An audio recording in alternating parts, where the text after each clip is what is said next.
सुप्रभात, good morning all of you. Radhe Radhe. Uttar Pradesh police तथा Uttar Pradesh PET परीक्षाओं में सम्मिलित होने वाले सभी अभ्यर्थियों का मैं अपने यूट्यूब चैनल अपनी पाठशाला में स्वागत करते हैं। तो आइए फ्रेंड्स, शुरू करते हैं आज की क्लास। और आज क्लास चल रही है जंतु विज्ञान बायोलॉजी की। और शुरू करते हैं आज का पहला प्रश्न। प्रश्न नंबर 51। इनमें से कौन सी फसल एक फलीदार फसल है? ए दालें, बी ज्वार, मोटे अनाज, तिल। तो इसका सही आंसर होगा ए दालें। अगला प्रश्न है 52। पौधे के किस भाग से हल्दी प्राप्त की जाती है? ए जड़, बी फल, सी तना, डी बीज। तो इसका सही आंसर होगा सी तना से। अगला प्रश्न है निम्न में से कौन सा तना है? निम्न में से कौन सा तना है? ए सलजम, बी अदरक, सी गाजर, डी शकरकंद। तो इसका सही आंसर होगा बी अदरक। अगला प्रश्न है वाष्पीकरण की प्रक्रिया के बारे में निम्नलिखित में से कौन सही है? ए यह नमी के स्तर पर निर्भर नहीं करती है, बी यह सतह के क्षेत्र में वृद्धि होने पर बढ़ती है, सी यह हवा की गति में वृद्धि होने से घट जाती है, डी यह तापमान में वृद्धि होने पर घट जाती है। तो इसका सही आंसर होगा बी सही आंसर होगा। यह सतह के क्षेत्र में वृद्धि होने पर बढ़ती है। प्रश्न नंबर अगला 55। जल चक्र के दौरान वाष्पीकरण की प्रक्रिया में एक पौधे का निम्नलिखित में से कौन सा हिस्सा शामिल होता है? ए शाखाएं, बी पत्तियां, सी तना, डी जड़। तो इसका सही आंसर होगा बी पत्तियां। अगला प्रश्न है 56। पादपों में निम्नलिखित में से किस प्रक्रिया द्वारा घुले हुए खनिजों और जल को जड़ों से पत्तियों तक ऊपर की ओर गति करने में मदद मिलती है?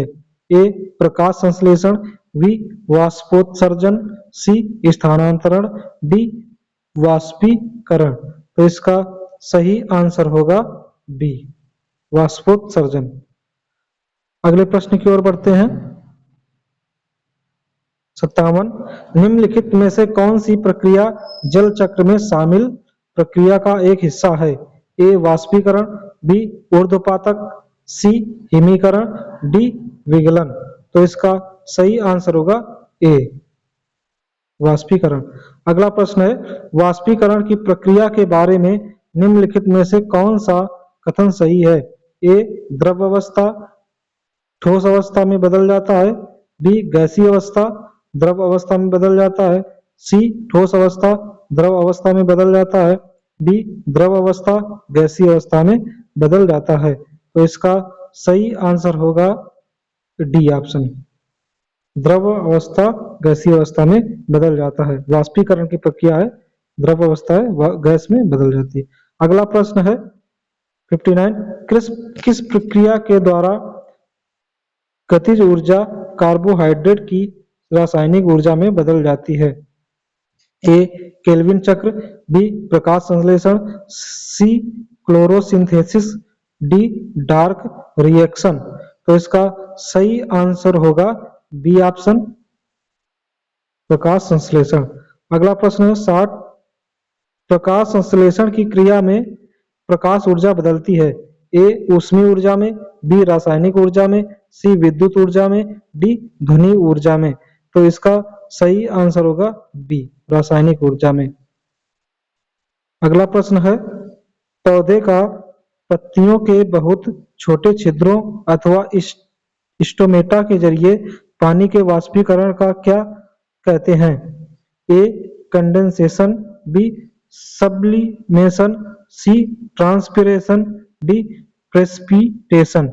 तो इसका सही आंसर होगा सी ट्रांसपिरेशन। अगला प्रश्न है 62। निम्नलिखित किसके द्वारा ऊर्जा प्रकाश प्रतिक्रिया से अधिकार प्रतिक्रिया में स्थानांतरित होती है? ए एडीपी, बी एटीपी, सी आरयूडीपी, डी ये सभी। तो इसका सही आंसर होगा बी एटीपी, एडिनोसिन ट्राइफॉस्फेट। अगला प्रश्न है, पौधे में मूल रोमों द्वारा जल किस प्रक्रिया में अवशोषित किया जाता है? वह कहलाती है? ए वाष्पोत्सर्जन, बी श्वसन, सी स्वेदन, डी परासरण। तो इसका सही आंसर होगा डी परासरण। अगला प्रश्न है 64, क्रेब चक्र का दूसरा नाम है? ए सिट्रिक एसिड चक्र, बी ग्लाइकोलेट चक्र, C EMP pathway, D glyoxylate चक्र। तो इसका सही आंसर होगा ए सिट्रिक एसिड चक्र। अगला है, खालिस्तान एक सिंथेटिक ऑक्सीन है? A C A M, B I B A, C I A, D N A. तो इसका सही आंसर होगा डी एन ए। अगला प्रश्न है, पेनिसिलिन किस सूक्ष्म जीव से प्राप्त होता है? ए अमीबा, बी विषाणु, सी प्रोटोजोआ, डी कवक। तो इसका सही आंसर होगा डी कवक से। अगला प्रश्न है, भारत में व्यावसायिक रूप से जारी पहला आनुवंशिक रूप से संशोधित पौधा है? ए सुनहला चावल, बी फ्लावर सावर, सी बीटी बैंगन, डी बीटी कपास। तो इसका सही आंसर होगा सी बीटी बैंगन। अगला है, प्रसिद्ध डॉली भेड़ किस तकनीक के परिणाम स्वरूप अस्तित्व में आई है? ए क्लोनिंग, बी संकरण, हाइब्रिडाइजेशन, सी अछूती वंशवृद्धि, डी ऊतक संवर्धन टिश्यू कल्चर। तो इसका सही आंसर होगा ए क्लोनिंग के द्वारा। अगला प्रश्न है, एशिया का प्रथम मानव डीएनए बैंक कहाँ स्थापित किया गया है? ए लखनऊ, बी बरेली, सी इलाहाबाद, डी कानपुर। तो इसका सही आंसर होगा ए लखनऊ। अगला प्रश्न है प्रश्न नंबर 70, निम्नलिखित में से कौन सा कंडीशनल अमीनो एसिड है? ए ग्लूटेमिक, बी एस्पर्मेटिक, सी अल्नीन, डी अर्जिनिन। तो इसका सही आंसर होगा डी अर्जिनिन। अगला प्रश्न है 71, अंगूर की खेती करने का या संवर्धन को निम्नलिखित में से किस नाम से जाना जाता है? ए विटिकल्चर, बी पिसिकल्चर, सी सेरिकल्चर, डी हार्टिकल्चर। तो इसका सही आंसर होगा ए विटिकल्चर। अगला प्रश्न है, निम्नलिखित में से कौन सा शब्द रेशम के कीड़े के वाणिज्यिक पालन को संदर्भित करता है? ए वेरिकल्चर, बी सेरिकल्चर, सी लिटिकल्चर, डी पिसिकल्चर। तो इसका सही आंसर होगा बी सेरिकल्चर। अगला प्रश्न है, ऑर्निथोलॉजी का संबंध किससे है?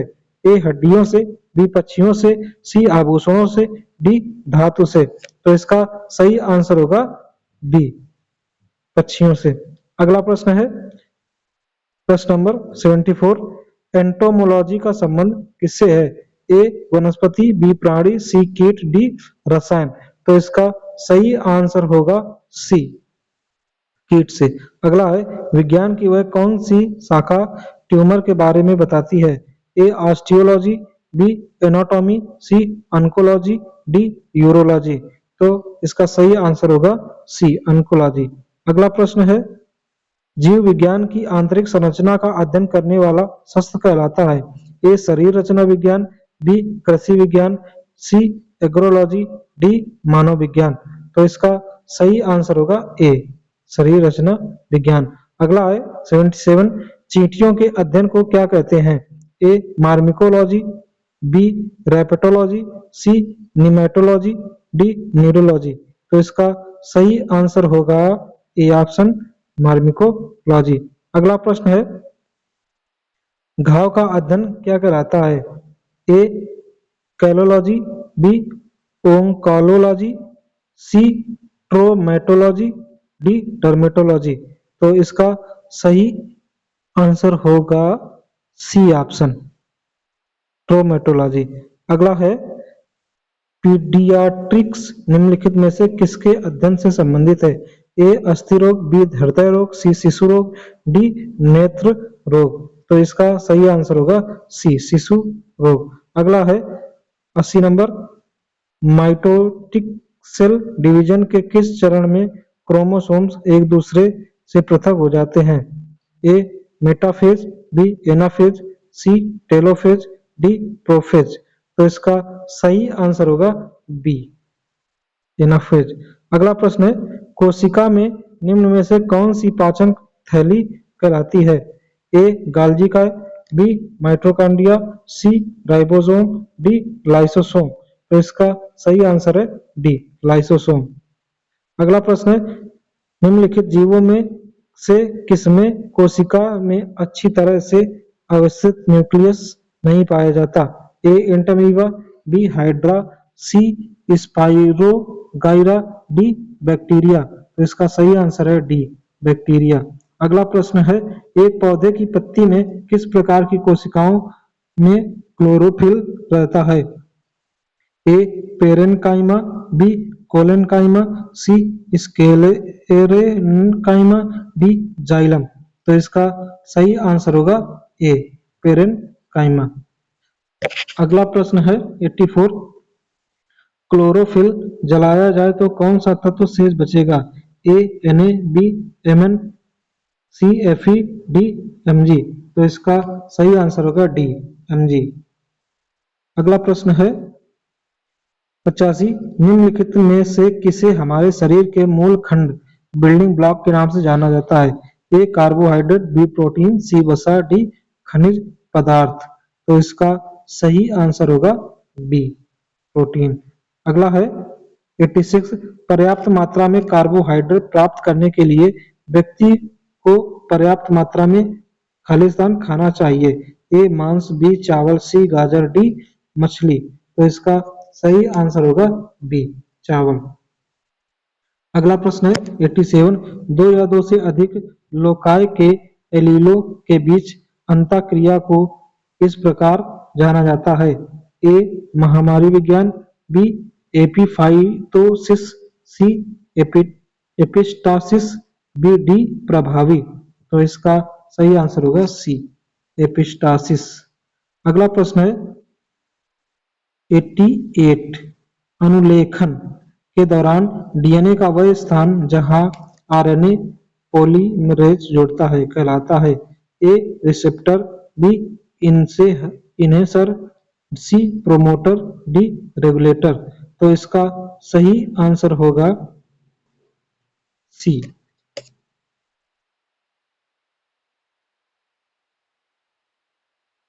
अगला प्रश्न है 89, एक अनिषेचित मानव अंड में समायोजित होता है? एक एक्स क्रोमोसोम, एक वाई क्रोमोसोम, सी एक एक्स और वाई क्रोमोसोम, डी दो एक्स क्रोमोसोम।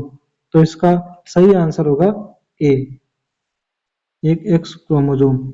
अगला प्रश्न है 90 नंबर, हसिया कोशिका रक्त अल्पता सकलेल एनीमिया किसके कारण होता है? ए फॉलिक अम्ल की कमी के कारण, बी हीमोग्लोबिन के असमान स्तरों के कारण, सी लौह की कमी के कारण, डी लाल रुधिराणुओं की उत्पत्ति आरबीसी में कमी के कारण। तो इसका सही आंसर होगा बी हीमोग्लोबिन के असमान स्तरों के कारण। अगला है 91, निम्नलिखित में से कौन सा रोग पुरुषों की तुलना में महिलाओं में बहुत कम होता है? ए निकट दृष्टि दोष, बी किडनी में पथरी, सी ब्रेन ट्यूमर, डी वर्णांधता। तो इसका सही आंसर है डी वर्णांधता, कलर ब्लाइंडनेस। अगला है 92, खालिस्तान क्रोमोसोम टर्नर सिंड्रोम में प्रभावित होते हैं? ए 14, बी 28, सी 34, डी 45। तो इसका सही आंसर होगा डी 45। अगला प्रश्न है, कुछ जानवर बच्चों को जन्म देते हैं और कुछ अंडे देते हैं जो बाद में बच्चों का रूप ले लेते हैं। बच्चे के रूप में जन्म देने वाले जानवरों को किस नाम से जाना जाता है? ए जरायुज वाइपिरस जानवर, बी अंडज ओविपरस जानवर, सी प्राक केंद्रक प्रोकैरियोट जानवर, सी सुकेंद्रित यूकैरियोट जानवर। तो इसका सही आंसर होगा ए जरायुज। अगला प्रश्न है 94, निम्नलिखित में से कौन सा गुण स्तनधारियों की विशेषता नहीं है। ए, ये गर्म रक्त वाले जीव होते हैं। बी, इनमें त्रिकक्षी हृदय पाया जाता है। सी, इनकी कक्षा में बलों के साथ पसीने और तेल की ग्रंथियां भी पाई जाती हैं। डी, अधिकांश स्तनधारी जीवित शिशु पैदा करते हैं। तो इसका सही होगा बी, त्रिकक्षी हृदय नहीं होता है स्तनधारियों में। अगला है 95, नीचे दिए गए विकल्पों में से वर्ग इंसेक्टा कीट के संदर्भ में गलत कथन की पहचान करें। ए, इसमें 3 जोड़ी पैर पाए जाते हैं। बी, इनके पैर आपस में जुड़े होते हैं। सी, इनके प्रत्येक शरीर खंड में 1 जोड़ी पैर होते हैं। डी, इनके बच्छी खंडों में पैर विद्यमान रहते हैं। तो इसका सही आंसर होगा सी, इनके प्रत्येक शरीर खंड में 1 जोड़ी पैर होते हैं। अगला है 96, निम्नलिखित में से कौन सा एक कूट पाट है जिससे अमीबा अपने भोजन निगलता है। ए, एक्सोपीडिपोडिया।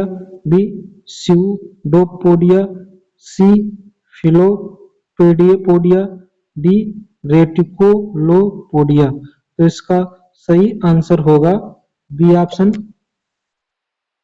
स्यूडोपोडिया। अगला है, एक कीट की रक्त शर्करा है। A, glucose. B, mannitol. C, trehalose. D, mannose. तो इसका सही आंसर होगा सी, ट्रेहालोज। अगला प्रश्न है 98, इनमें से कौन उड़ सकता है। A, hornbill.